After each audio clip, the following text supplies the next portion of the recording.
तवी से कटरा तक सड़क मार्ग और रेल मार्ग दोनों ही रास्तों से पहुंचा जा सकता है। तो ट्रैवलिंग डेज विद आरके की इस जम्मू से कटरा की बस जर्नी में आपका स्वागत है।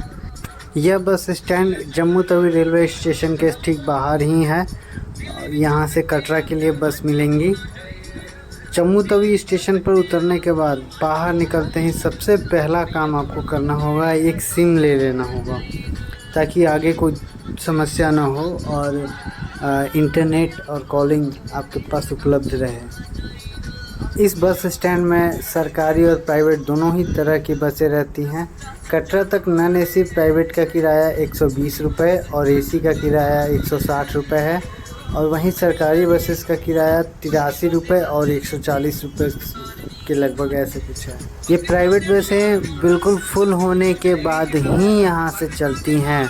कितना भी यात्री हल्ला कर ले वो नहीं खोलने वाले। तो हमें काफ़ी देर इंतज़ार करना पड़ा और 2 बसेस हमने छोड़ भी दी इस चक्कर में। एक में बैठे फिर उतर के दूसरे में गए, उसे भी छोड़कर तीसरी बस में एसी बस में हमें जाना पड़ा। गर्मी बहुत ज़्यादा थी तो इसलिए एसी बस ही ज़्यादा सुविधाजनक थी। हमारी बस के ड्राइवर साहब के हिसाब से वो हमें 1 घंटे में कटरा पहुंचाने वाले थे, लेकिन कुल समय लगा 3 घंटे। करीब 3 बजे के करीब हमारी बस वहां से खुली थी, 3 बजे के बाद ही, और 6 बजे करीब हम कटरा पहुंचे।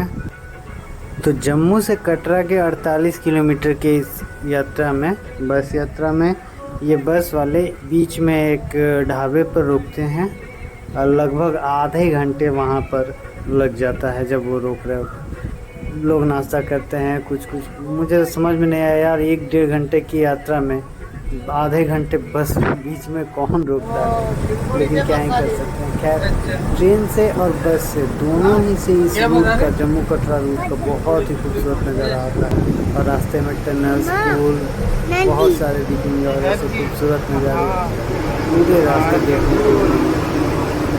दोस्तों, सिम लेने वाली इम्पोर्टेंट बात के बाद एक और बात बता देता हूँ कि अगर आप जम्मू तवी उतरते हैं और कटरा के लिए कोई भी ट्रेन 1 से 1.5 घंटे के अंदर में अवेलेबल है तो आप बिल्कुल आराम से इंतज़ार करके उस ट्रेन से ही निकल जाएं तो ज़्यादा सुविधाजनक है।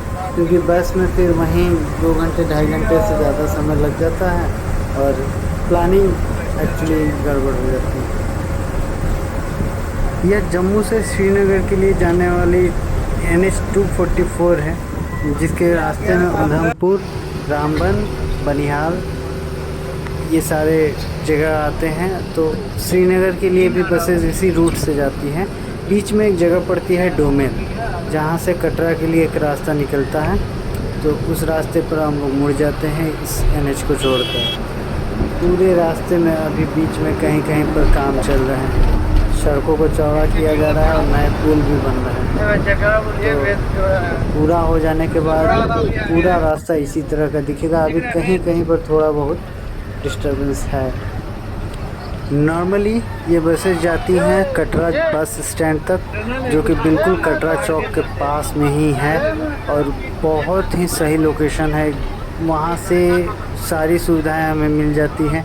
होटल्स वहीं पर हैं अच्छे खासे, यात्रा रजिस्ट्रेशन काउंटर भी है वहीं पर, और वहाँ से बाणगंगा के लिए ऑटो भी मिल जाती है या फिर पैदल भी जा सकते हैं। लगभग 1 से 1.5 किलोमीटर पड़ता है। यानी बहुत ही प्राइम लोकेशन है। लेकिन जिस दिन हम लोग जा रहे थे उसके अगले दिन यानी कि 18 सितंबर को हम लोग जा रहे थे और 19 सितंबर को प्रधानमंत्री नरेंद्र मोदी जी का कार्यक्रम था कटरा में।